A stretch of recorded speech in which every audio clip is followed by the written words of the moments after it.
윤석열 대통령과 대통령실이 국민을 얼마나 우습게 바라보고 있는지 어제 또다시 증명이 되었습니다. 대통령 대국민 담화에서 도대체 무엇을 사과하는 거냐라고 기자가 물었더니 그게 무례한 질문이었다고 합니다. 영상 한번 틀어주시겠어요? 영상 짧게 보고 가시죠. 지금 국민들이 TV를 통해서 해견을 지켜보는 국민들이 과연 대통령께서 무엇에 대해서 우리에게 사과를 하였는지 어리둥절할 것 같습니다. 여기에 대해서 보충 설명해 주실 수 있으신지요? 부산일보 기자인데요. 네, 박정봉 후보자님. 부산일보 기자의 질문, 저게 무례한 질문이라고 생각하십니까? 아까 말씀드렸듯이 제가 저 사안에 대해서 개인적 입장을 표명하는 건 적절하지 않습니다. 사장 후보자가 적절하다 적절하지 않다고 얘기하면 네. 자칫 저 뉴스를 취재 제작해야 하는 제작진들에게 영향을 미칠 수 있어서기 때문입니다. 다른 사안에 대해서도 이 사장 후보자는 입장을 표명하지 않습니다. 가급적. 그래놓고 무슨 자율성, 독립성을 운운하십니까? 언론이 사회적 공기라고 불리는 이유가 무엇입니까? 벌거벗은 임금님 곁에 있는 간신들처럼 언론이 네, 임금님 멋있으십니다 라는 말을 하지 않으면 이제는 무례한 말이 되는 겁니까? 아니면 후보자의 대통령 대담처럼 사탕 발린 말을 하지 않으면 질문조차 하지 못하는 독재의 시대가 온 것입니까? 기자가 지금 국민을 대신해서 물었습니다. 도대체 무엇을 사과한 거냐? 뭘 들었는데 뭘 들은 건지 모르겠다. 그런데 이에 대해서 마치 어린아이에게 부모가 하듯이 뭘 잘못했는데 이런 태도 시정되어야 한다라고 말을 합니다. 국민의 목소리가 시정되어야 합니까? 기자의 목소리가 시정되어야 합니까? 기자 앵커 출신 후보자신데 대답해 보시죠. 못하십니까? 대통령실 정무수석의 발언은 적절합니까? 어떻게 평가하십니까? 말씀드린 대로 오늘도 저 사안을 어제 발생인 것 같은데요. 제가 정확히 사안을 모르는데 KBS 기자가 취재할 수도 있는 사안이기 때문에 제가 적절하다 부적절하다를 공개적으로 밝힐 수는 없습니다. 아니 이런 것조차 답변을 지금 KBS 공영방송을 책임질 사장 후보자 답변을 하지 않는다면 지금 그 자리에서 당장 일어나서 나가셔야 할 급입니다. 제작 자율성을 지키기 위해서 본인의 해명을 증빙할 자료도 제출하지 않겠다고 하는 분이 저런 막말에 대해서는 아무 말씀 못하시다니요. 시정되어야 할 것은 국민의 목소리가 아니라 대통령의 아나무인과 대통령실의 오만함 아닙니까? 인사청문회 과정에서도 제가 지속적으로 지적해왔던 내용인데 보수 언론에서마저 사설을 통해 윤 대통령은 김 여사 변호인에 가까웠다. 반성과 성찰, 쇄신 의지는 보이지 않았다. 이게 동아일보 기사가. 허전하고 실망스러운 회견이었다. 자기중심적으로 해명하며 자기 합리화를 하다 보니 민심과는 공감의 차이가 확연했다. 중앙일보.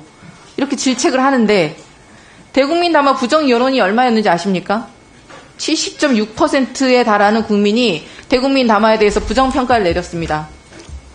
그런데 반성은커녕 언론의 입을 틀어막겠다는 소리만 지금 사장 후보자께서 하시는 건데 박장봉 후보자 취재의 자유를 지켜주겠다고 하셨습니다. 저런 망발에 대해서 아무 말도 못하면 그게 취재의 자유를 지켜주는 겁니까? 아니면 후보자도 윤석열 대통령처럼 말장난으로 모든 걸 은폐할 수 있다라고 착각하시는 겁니까?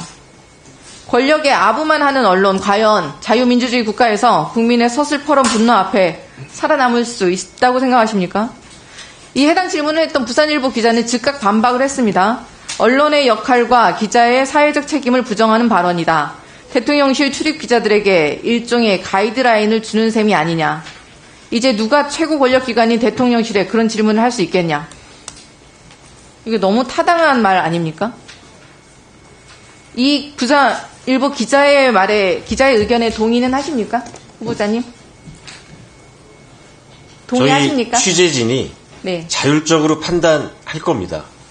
이것마저 동의 만약에 못하십니까? 외압이 있으면 그걸 막는 게 사장의 역할이고 제 의견을 밝히는 거는 이 사장은 보도에 영향을 미칠 수 없게 돼 있기 때문입니다. 이것마저 동의를 못하시겠다 하면 그냥 KBS를 용산 어용방송 그냥 김건희 브로드캐스팅을 만들겠다고 이 자리에서 선언을 하십시오.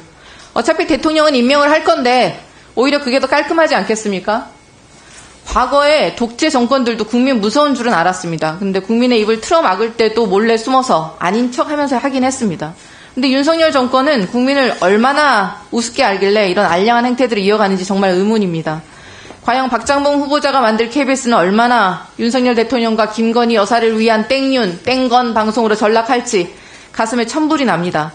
하지만 언론의 자유 윤석열 정권에게 빼앗길지언정 내주진 않겠습니다. 언젠가는 반드시 되찾아서 부역자들까지 아마 국민과 함께 심판할 것입니다.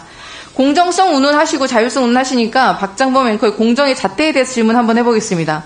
류일임의 방송통신심의위원회가 만든 괴기한 선거방송심의위원회에서 미세먼지 농도를 파란색 1로 보도했다고 최고 수위 징계를 내렸습니다.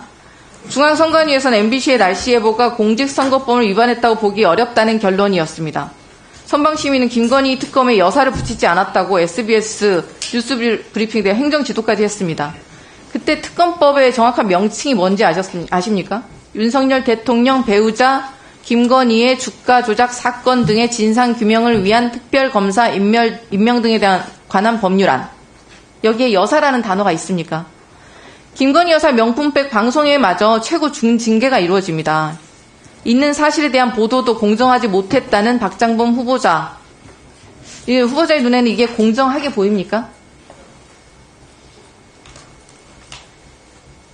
이러니까 김건희 브로드캐스팅 소리가 나오고 김건희 왕국이라는 국민의 공분이 터져 나오는 것이 아닙니까? 여사에게 충성하기 위해서 최소한의 공정성마저 내팽개친 김건희 브로드캐스팅에 왜 국민들이 시청료를 내야 하는지 모르겠습니다. 기자, 앵커 출신으로 권력이 언론을 대놓고 탄압하고 있는데 아무 말도 하지 않는 사람에게 어떻게 국민의 자산인 공영방송의 사장 자리를 맡길 수가 있겠습니까?